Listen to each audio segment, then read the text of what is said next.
நம்ம காட்டுமன்னார் கோயில 1000 வருஷத்துக்கு அப்புறம் ஒரு சூப்பரான விஷயம் நடக்க போது சேவ் பண்ணி வச்சுக்கோங்க. நம்ம காட்டுமன்னார் கோயில் சிவன் கோயில ரீசெண்டா கும்பாபிஷேகம் நடந்தது. மண்டல பூஜை முடிய போறதால 1008 கலச அபிஷேகம் சிவனுக்கு பண்ண போறாங்க. 1000 வருஷத்துக்கு முன்னாடி ஒவ்வொரு மாசமும் சோழர்கள் இந்த கோயில இதை பண்ணிருக்காங்க.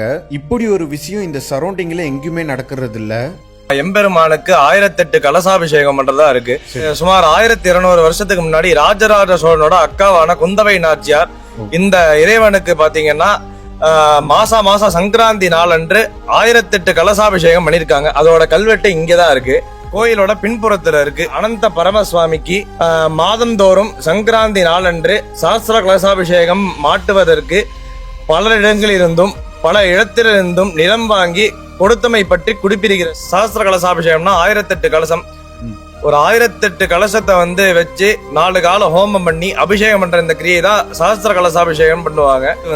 சாதாரண விஷயமே இல்ல. ஒரு சோழ வரலாற்றிலே மிகவும் முக்கியமான இடம்னா அது இந்த கோயில் தாங்க.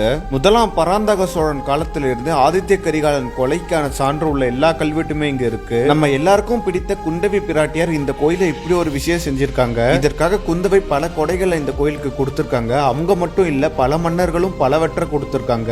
இந்த 1008 கலச அபிஷேகம் வர மார்ச் 19ஆம் தேதி காலையில 10 மணிக்கு மேல நடக்க போகுது. கண்டிப்பா எல்லாரும் வாங்க. வீடியோ பாக்குறவங்க எல்லாருக்குமே வீடியோவை ஷேர் பண்ணுங்க. பல வரலாற்று நிகழ்வுகளை கொண்ட பல்வேறு கல்வெட்டுகள் இந்த கோயில் முழுக்கவே இருக்கு. 1000 வருஷத்துக்கு முன்னாடி சோழர்கள் செஞ்சதை நம்ம திரும்பி கண் முன்னாடி பார்க்க போறோம்.